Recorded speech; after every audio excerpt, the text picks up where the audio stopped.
Kumpiyansa sa Pangulong Ferdinand Marcos Jr. na naaayon sa konstitusyon ang kanyang nilagdaan sa General Appropriations para sa taong 2026. Ito ang pahayag ng palasyo kasunod ng banta ni House Senior Deputy Minority Leader at Caloocan 2nd District Representative Edgar Erice na kukwestiyonin niya ang legalidad ng 2026 national budget sa Korte Suprema.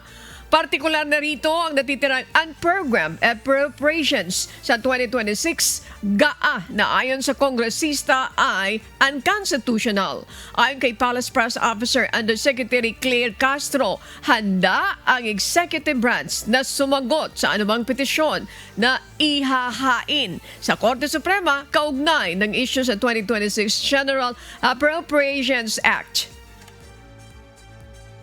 May karapatan po sila na dumulog sa Korte Suprema at tanungin kung unconstitutional ang parte na to ng 2026 national budget. So, tignan naman po natin, of course, kapag po sila nag-file ng petition, sasagot naman po ang administrasyon at tignan na naman po natin kung ano magiging resulta at magiging desisyon ng Korte Suprema.